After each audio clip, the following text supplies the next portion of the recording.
తెలంగాణ మంత్రులకు big shock అని చెప్పాలి.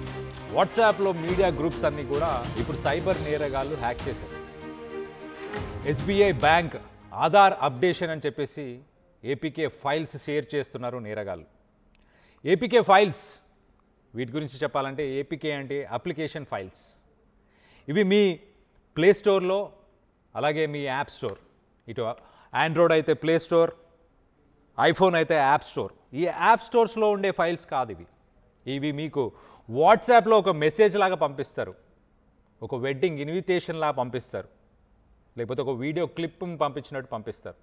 మీరు ఆ ఫైల్ని కనుక క్లిక్ చేస్తే ఆ ఫైల్స్ ఓపెన్ అయిన వెంటనే డౌన్లోడ్ అయిపోయి ఒక యాప్ ఇన్స్టాల్ అయిపోతుంది మీ ఫోన్లో.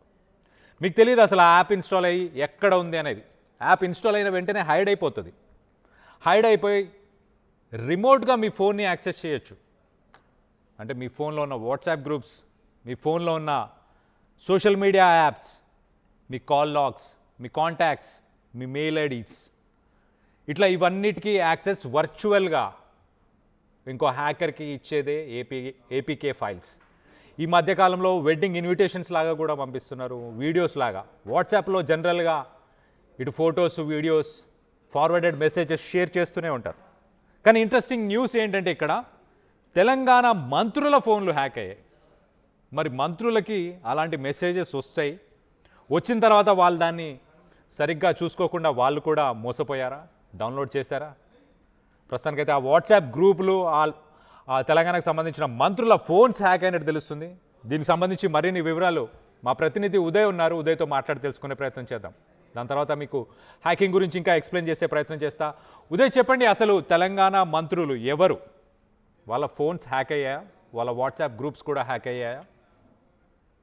ఎస్ కళ్యాణ్, తెలంగాణ రాష్ట్ర వ్యాప్తంగా వాట్సాప్ గ్రూప్ల హ్యాకింగ్ ప్రస్తుతం కలకలం రేపుతుంది. ఏకంగా పలువురు మంత్రులతో పాటు ఏకంగా సీఎంఓ అధికారిక మీడియా గ్రూప్ కూడా హ్యాక్ అయినట్లు మనకు సమాచారం. ఎస్బీఐ ఆధార్ అప్డేట్ పేరిట వస్తున్నటువంటి ఏపీకే ఫైల్స్ ను డౌన్లోడ్ చేసుకోవడం వల్లే పలువురు మంత్రులు, అదేవిధంగా కేబినెట్ సభ్యులు కావచ్చు, సీఎంఓ వాట్సాప్ అధికారిక గ్రూప్ కూడా హ్యాక్ అయినట్లు ప్రస్తుతం సైబర్ నిపుణులు గుర్తించారు. ఇప్పటికే సైబర్ అధికార యంత్రాంగం కూడా అప్రమత్తమైంది. ఎవరెవరి ఫోన్లు హ్యాక్ అయ్యాయి, వాటిని సురక్షితంగా ఉంచేందుకు తీసుకోవాల్సినటువంటి అంశాల పట్ల ఇప్పటికే నిపుణులు రంగంలోకి దిగి ఆయా మంత్రులకు కావచ్చు, కేబినెట్ లో ఉన్నటువంటి సభ్యులకు, సీఎంఓ అధికారిక పిఆర్ఓలకు ఇప్పటికే సమాచారం ఇస్తున్నారు. ప్రధానంగా కొన్ని మీడియా హౌస్ల వాట్సాప్ గ్రూపులు కూడా హ్యాక్ అయినట్టు సమాచారం. ప్రముఖ జర్నలిస్టులు, ప్రముఖ మంత్రులు, కేబినెట్ లో కీలకంగా పనిచేసే మంత్రుల యొక్క ఫోన్లే హ్యాక్ అవ్వడం ప్రస్తుతం కలకలం రేపుతుంది. ప్రస్తుతం సైబర్ నిపుణులు కూడా ఎట్టి పరిస్థితుల్లో ఏపీకే ఫైల్స్ ను డౌన్లోడ్ చేసుకోకూడదని చెప్పి పెద్ద ఎత్తున సూచనలు కూడా జారీ చేస్తున్నప్పటికీ కొంత నిర్లక్ష్యం కావచ్చు, అవగాహన లోపం కావచ్చు కారణంగా చాలా మంది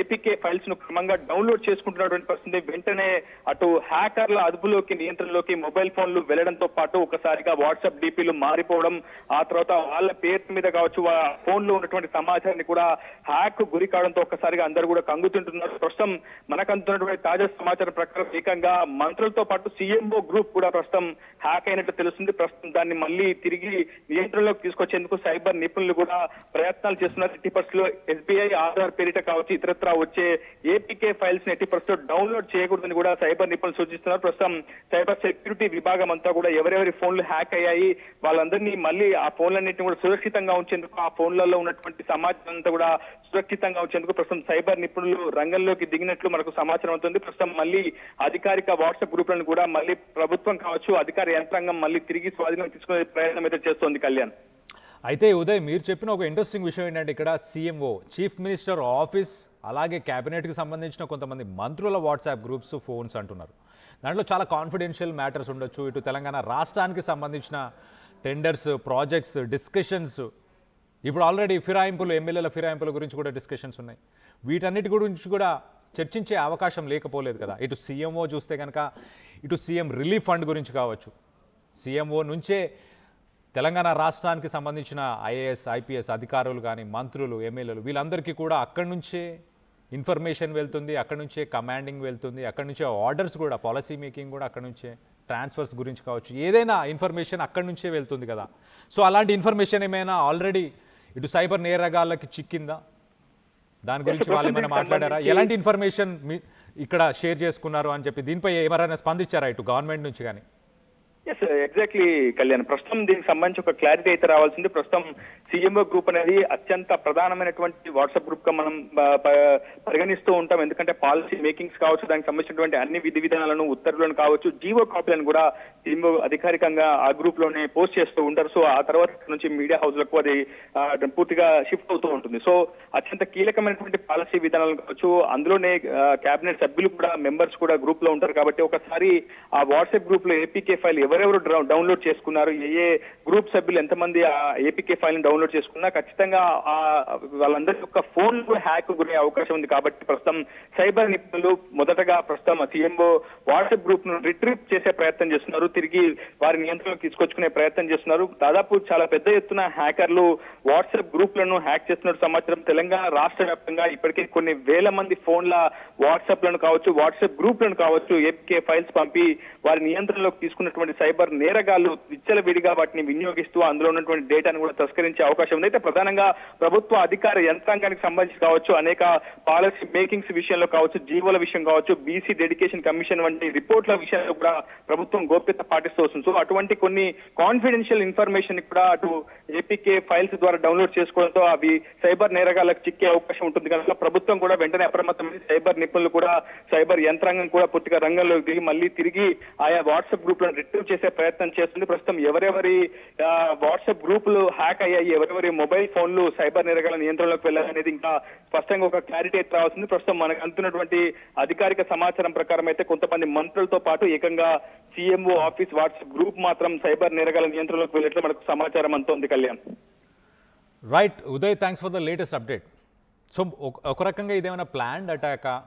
సైబర్ క్రైమ్ అనేది ఇటు north India, especially Bihar, Uttar Pradesh, Mumbai, Maharashtra, Delhi ఇలాంటి స్టేట్స్ నుంచి, ఇలాంటి రాష్ట్రాల నుంచి ఎక్కువ శాతం సైబర్ నేరాలు జరుగుతుంటాయి. కొన్ని ప్లేసెస్ నుంచి బ్యాంక్ రిలేటెడ్ స్కామ్స్ని చేస్తారు. గతంలో కూడా మనం చూసాం, ఇటు అమితాబ్ బచ్చన్ లాంటి పర్సనాలిటీస్ని కూడా బురిడి కొట్టించారు. అంత చాకచక్యంగా డీల్ చేస్తారు. ఇప్పుడు లేటెస్ట్గా టెక్నాలజీ ఇంకా ఇంకా డెవలప్ ఎక్కువైంది కాబట్టి ఇప్పుడు ఏపీకే ఫైల్స్ ఎవరు ఫోన్ చేసి మిమ్మల్ని బురిడి కొట్టించాల్సిన పని లేదు. డైరెక్ట్గా ఒక ఫైల్ పంపిస్తారు. ఆ ఫైల్ ఏంటో కూడా మీరు తెలియకుండా మీరు డౌన్లోడ్ చేసేసారంటే సరిపోద్ది అంతే. మీ బ్యాంక్ అకౌంట్స్, మీ వాట్సాప్ గ్రూప్స్, మీ సోషల్ మీడియా అకౌంట్స్, మీ ఫోన్ ఫుల్ యాక్సెస్ వర్చువల్గా వాళ్ళకి యాక్సెస్లోకి వెళ్ళిపోతుంది. దానికి ఇదే ఒక మంచి ఎగ్జాంపుల్ అనుకోవచ్చు. ఇటు CMO, మీరు చీఫ్ మినిస్టర్ ఆఫీస్కి సంబంధించి గ్రూప్, వాట్సాప్ గ్రూప్స్ హ్యాక్ అయ్యాయి అంటే అర్థం చేసుకోండి ఎంత ఇంపార్టెంట్ ఇన్ఫర్మేషన్ ఉండొచ్చు అక్కడ. ఇటు మినిస్టర్స్ ఫోన్స్ కూడా హ్యాక్ అయ్యాయి అంటే అర్థం చేసుకోండి. అంటే ఇక్కడ టెక్నాలజీని అర్థం చేసుకోలేని ఒక ల్యాగ్ ఏమైనా ఉందా? ఇటు మినిస్టర్స్ ఫోన్స్ని ఎవరు హ్యాండిల్ చేస్తున్నారు, CMO ఫోన్స్ని ఎవరు హ్యాండిల్ చేస్తున్నారు, వాళ్ళు టెక్నాలజీ పరంగా వాళ్ళకి అంత నాలెడ్జ్ లేదా, అంత సబ్జెక్ట్ లేదా, లేకపోతే సైబర్ సెక్యూరిటీ ఎక్స్పర్ట్స్ లేరా, గవర్నమెంట్లో సర్వీసెస్లో లేరా, ఇంటెలిజెన్స్కి సంబంధించిన వాళ్ళు. సో మొత్తం మీద ఇటు CMO నుంచి ఎలాంటి ఇన్ఫర్మేషన్ లీక్ అయింది, దీనికి ఎవరు బాధ్యులు? ఇటు ప్యారలల్గా మనం చూస్తే ఇటు సైబర్ క్రైమ్స్కి సంబంధించి ఇటు ఐబొమ్మ రవిని అరెస్ట్ చేశారు. మరి ఆయన సానుభూతి పరులు ఎవరైనా ఉన్నారా? ఆయన టీం మెంబర్స్ ఎవరైనా ఉన్నారా?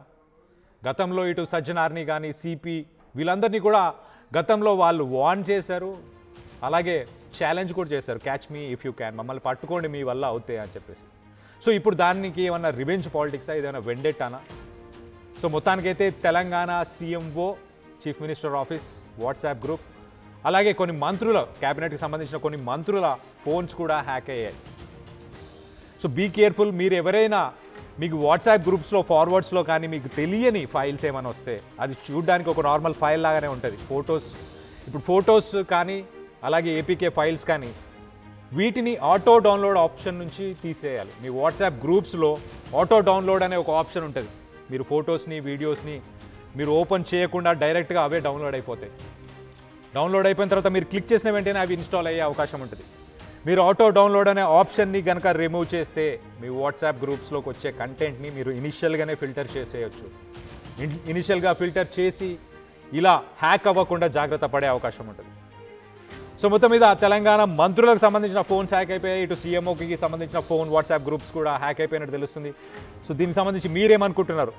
దీంట్లో ఎవరి ఇన్వాల్వ్మెంట్ ఉంది? ఐదర్ నార్త్ ఇండియా నుంచి ఎవరైనా ప్లాన్డ్గా చేసిందా, అన్ప్లాన్డ్గా జరిగిందా, ఎలా జరిగిందని మీరు అభిప్రాయపడుతున్నారు? మీ అభిప్రాయాలను కింద కామెంట్ రూపంలో తెలియపరచండి.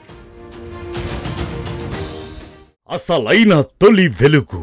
ఫాలో వాట్సాప్ @తొలి వెలుగు official.